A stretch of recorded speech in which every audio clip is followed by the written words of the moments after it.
नमस्कार बच्चों। आज हम नाइन्थ क्लास के हिस्ट्री के चैप्टर नंबर 1 का अध्ययन करेंगे। तो आज का विषय है हमारा दी फ्रेंच रिवॉल्यूशन यानी फ्रांसीसी क्रांति। On the morning 14 July 1789 the city of Paris was in A state of alarm. 14 जुलाई 1789 की सुबह पेरिस नगर में आतंक का माहौल था। The king had commanded troops to move into the city. जो सैनिक सम्राट ने सेना को शहर में घुसने का आदेश दे दिया था। और rumours spread that he would soon order the army to open fire upon the citizen। अफवाह थी कि वह सेना को नागरिकों पर गोलियां चलाने का आदेश देने वाला है। Some 7,000 men and women gathered in front of the town hall and decided to form a people's militia। तो लगभग 7,000 स्त्री पुरुष टाउन हॉल के सामने इकट्ठे हुए और उन्होंने एक जन सेना का गठन करने का निर्णय किया।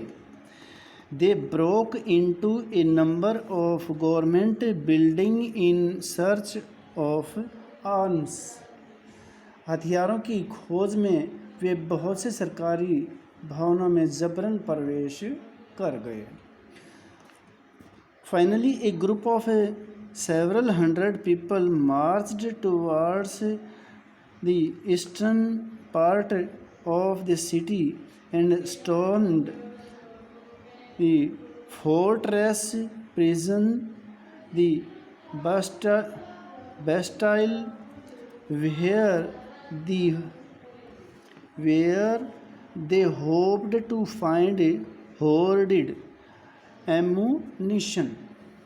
तो अंततः सैकड़ों लोगों का एक समूह पेरिस नगर के पूर्वी भाग की ओर चल पड़ा और बास्टिल किले की जेल तोड़ डाली, जहाँ पे भारी मात्रा में गोला बारूद मिलने की संभावना थी।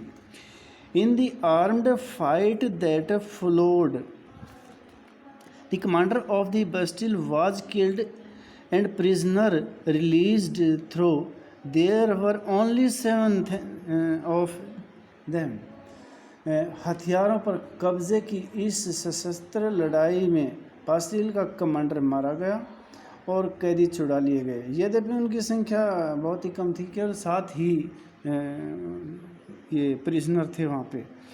Yet the Bastille was hated by all because it stood for the despotic power of the king। तो सम्राट की निरंकुश शक्तियों का प्रतीक होने के कारण बास्टिल किला लोगों की घृणा का केंद्र बना हुआ था। The fortress was demolished and its stone fragments were sold in the markets to all those who wished to keep a souvenir of its destruction। तो इसलिए किले को ढहा दिया गया, उसके अवशेष बाजार में उन लोगों को बेच दिए जो इस ध्वस्त को बतौर स्मृति संजोना चाहते थे। The days that followed saw more rioting both in Paris and the कोर्टसाइड। तो इस घटना के बाद कई दिनों तक पेरिस तथा देश के देहाती क्षेत्रों में कई और भी संघर्ष हुए। Most people were protesting against the high price of bread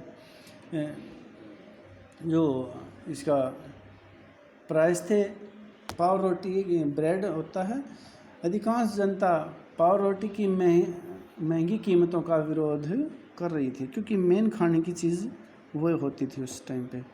much later when historians looked back up this time they saw it as the beginning of a chain of events that ultimately led to the execution of the king in France, though most people at the time did not anticipate this outcome. तो क्या हुआ, बाद में इस दौर का सिंहावलोकन करते हुए इतिहासकारों ने इसे एक घटनाक्रम की ऐसी शुरुआती कड़ी के रूप में देखा जिनकी परिणति फ्रांस के सम्राट को फांसी दिए जाने के बाद हुई। हालांकि उस समय अधिकांश लोग को ऐसे नतीजे की उम्मीद नहीं थी। How and why did this happen, ऐसा क्यों और कैसे हुआ। अब ये नेक्स्ट पेज पे फर्स्ट पॉइंट है, French society during the late 18th century. तो 18वीं सदी के उत्तरार्ध में फ्रांसीसी समाज। In 1774 Louis 16 of the Bourbon family of king ascended the throne of France. तो 1774 में बुर्बो राजवंश का लुई 16 फ्रांस की राजगद्दी पर बैठा। He was 20 years old and married to the Austria princess Marie Antoinette. तो वह केवल 20 साल का ही था और उसका विवाह ऑस्ट्रिया की एक राजकुमारी जिसका नाम था एंटोनेट उससे हुआ। Upon his accession the new king found an empty treasury. जो ये नया जो राजा बना था इसको खजाना बिल्कुल खाली मिला। Long year of war had drained the financial resources of France. तो लंबे समय तक चले युद्धों के कारण फ्रांस के वित्तीय संसाधन नष्ट हो चुके थे। Added to this was the cost of maintaining an extravagant court at the immense palace of Versailles. तो वर्सेल्स के विशाल महल और राज दरबार की शान और शौकत बनाए रखने के लिए फिजूल खर्ची का बोझ अलग से और बढ़ गया। Under Louis 16 France help to 13 American colony to gain their independence from the common enemy Britain. तो क्या हुआ, लुई 16 था, उसके शासनकाल में फ्रांस ने अमेरिका के 13 उपनिवेशों को साझा शत्रु यानी ब्रिटेन से आज़ाद कराने में सहायता की थी। The war added more than a billion livres to a debit that had already rise to more than 2 billion livres. इसमें क्या हुआ कि इस युद्ध के चलते फ्रांस पर 10 अरब लिरवे से भी अधिक का कर्ज और जुड़ गया, जबकि उस पर पहले से ही 2 अरब लिरवे का बोझ चढ़ा हुआ था। ये फ्रांस की करेंसी थी लिरवे। तो lenders who gave the state credit now began to charge 10% interest on loan। तो जो वहाँ के साहूकार थे उनका भी कर्ज 10% की मांग करने लगा। So the French government was obliged to spend in increasing percentage of its budget on interest payments alone. तो इसके बाद क्या हुआ, फ्रांसीसी सरकार अपने बजट का बहुत बड़ा हिस्सा दिनों दिन बढ़ते जा रहे कर्ज को चुकाने के लिए मजबूर था। To meet its regular expenses such as the cost of maintaining an army, the court, running government offices of universities, the state was forced to increase taxes। तो इसके अलावा जो अपने नियमित खर्चों जैसे सेना के रखरखाव, राज दरबार, सरकारी कार्यालयों या विश्वविद्यालयों को चलाने के लिए फ्रांसीसी सरकार करों में वृद्धि के लिए बाध्य हो गई, पर यह कदम इसके लिए नाकाफ़ी था। Yet even this measure would not have sufficed. French society in the 18th century was divided into 3 states, and only member of the third state paid tax। तो 18वीं सदी में फ्रांसीसी समाज 3 स्टेट में बटा था और केवल तीसरे स्टेट के लोग ही ये टैक्स अदा करते थे। This society of state was part of the feudal system that dated back to the middle ages. वर्गों में विभाजित फ्रांसीसी समाज मध्यकालीन सामंती व्यवस्था का अंग था। The term old regime is usually used to describe the society in institution of France before 1789। तो जो प्राचीन तंत्र था, वर्गों में विभाजित फ्रांसीसी जो समाज मध्यकालीन सामंती व्यवस्था का अंग था। प्राचीन तंत्र पद का प्रयोग सामान्य 1789 से पहले के फ्रांसीसी समाज एवं संस्थाओं के लिए होता है। तो जैसा कि फिगर 2 में दिया गया है, how the system of the state in French society was organised. तो समाज फ्रांसीसी समाज की वर्ग व्यवस्था को दर्शाता है। Peasant made up about 90% of the population, यानी जो 90% जो पॉपुलेशन थी वो पूरी आबादी के लगभग 90% किसान थे।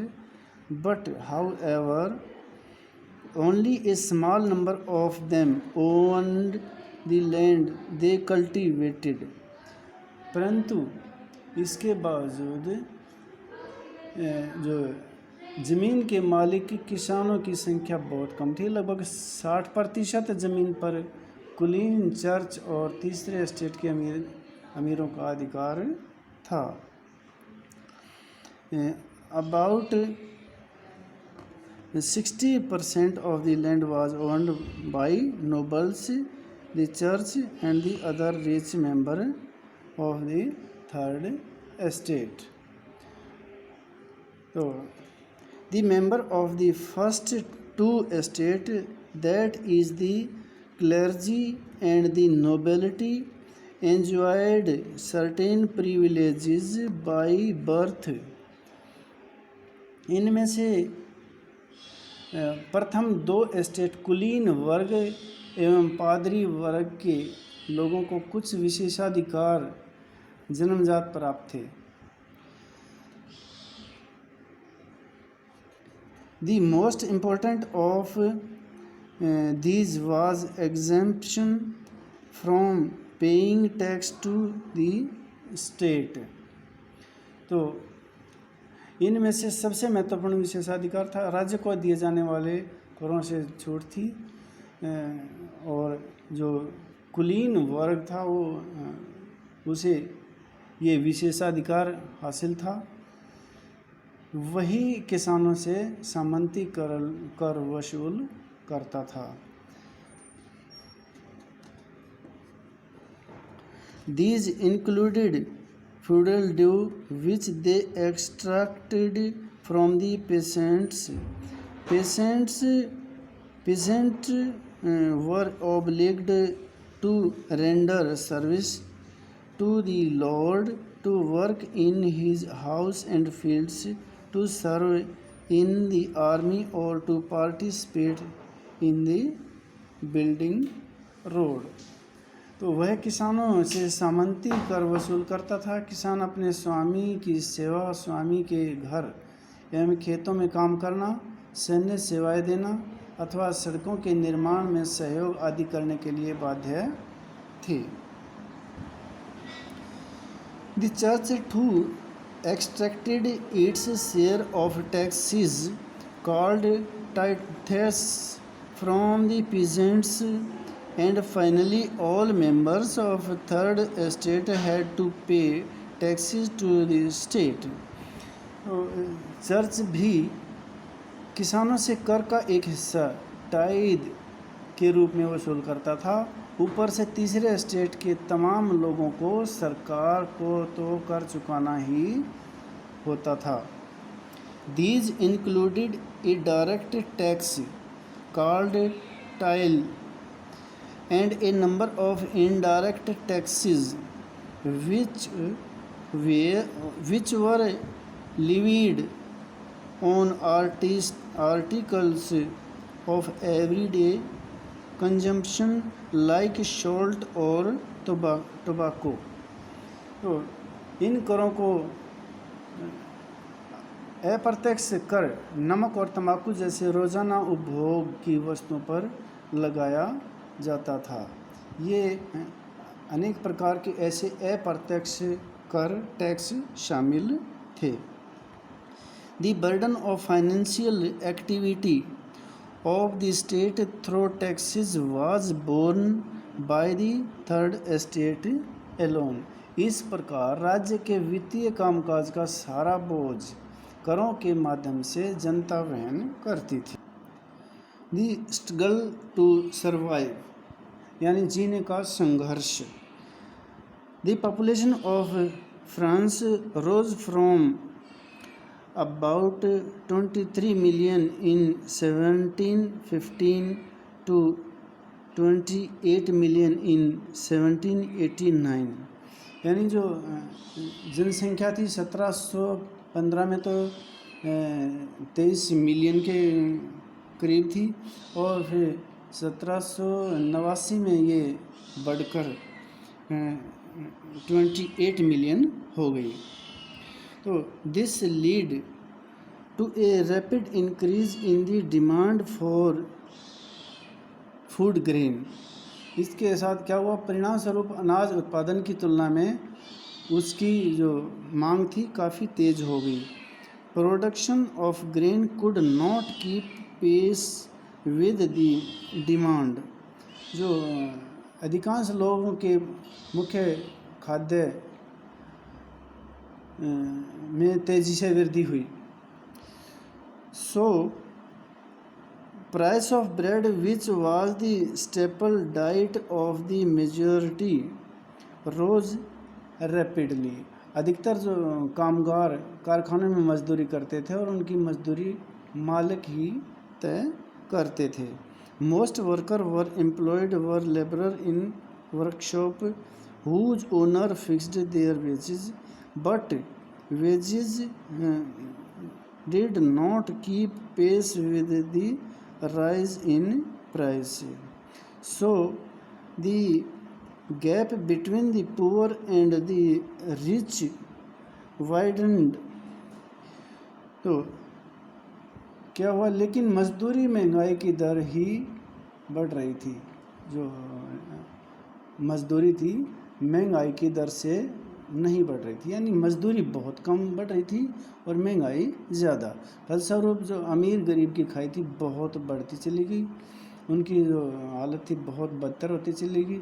जब सूखे आंवले के प्रकोप से पैदावार भी नष्ट हो जाती थी। तो इससे क्या हुआ,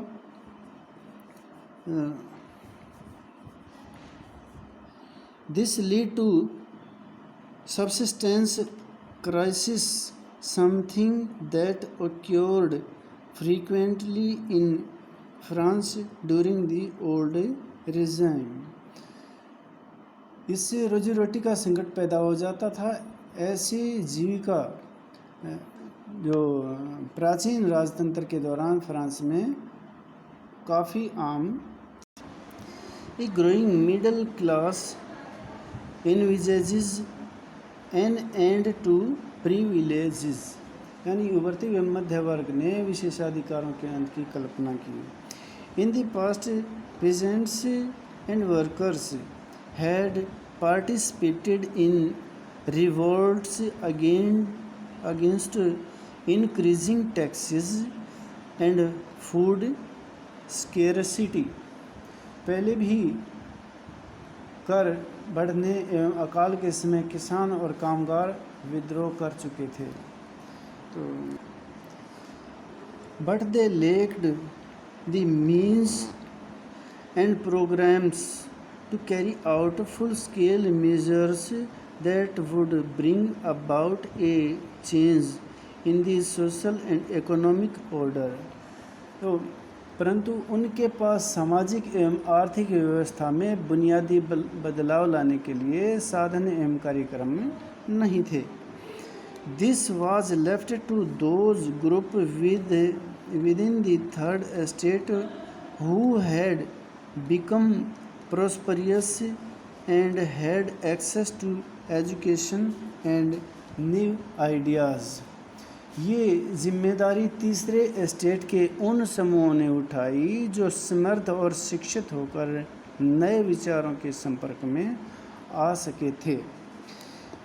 18th century witnessed the emergence of social groups termed the middle class, who earned their wealth through an expanding overseas trade and from the manufacture of goods such as woolen and silk textile that were either exported or bought by the richer member of society। तो 18वीं सदी में एक नए सामाजिक समूह का उदय हुआ जिसे मध्य वर्ग कहा गया, जिसने फैलते समुद्र पारीय व्यापार और ऊनी तथा रेशमी वस्त्रों के उत्पादन के बल पर संपत्ति अर्जित की। ऊनी और रेशमी कपड़ों या तो निर्यात किया गया, समाज के समर्थ लोग उसे खरीद लेते थे। In addition to merchant the manufacturers the third estate included professions such as lawyers or administrative officials। तो तीसरे स्टेट में इन सौदागरों और निर्माताओं के अलावा प्रशासनिक सेवा एवं वकील जैसे पेशेवर लोग भी शामिल थे। All of these were educated and believed that no group in society should be privileged by birth।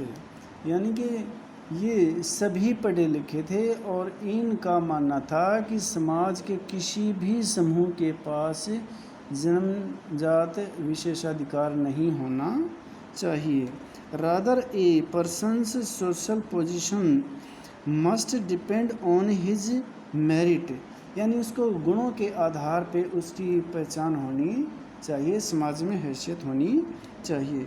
This idea in waging a society based on freedom and equal law and opportunities for all were put forward by philosopher such as John Locke and Jean Jacob Rousseau. तो स्वतंत्रता, समान नियमों तथा समान अवसरों के विचार पर आधारित समाज की यह परिकल्पना जॉन जॉक रूसो जैसे दार्शनिकों ने की। In his two treatises of government, Locke sought to refute the doctrine of the divine and absolute right of the monarch, यानी कि जो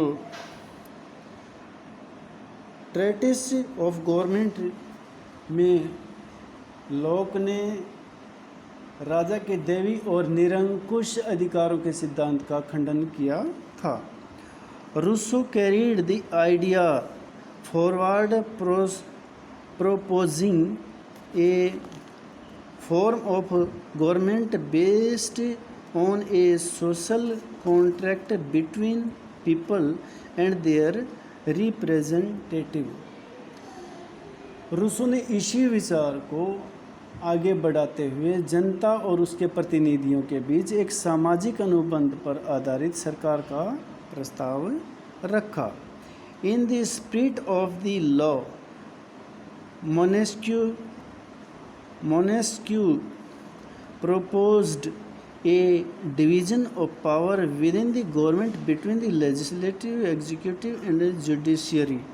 तो इसने क्या सलाह दी कि जो मोनेस्क्यू था कि जो हमारे इसकी सरकार की रचना है उसके अंदर विधायिकी, कार्यपालिका, न्यायपालिका के बीच सत्ता विभाजन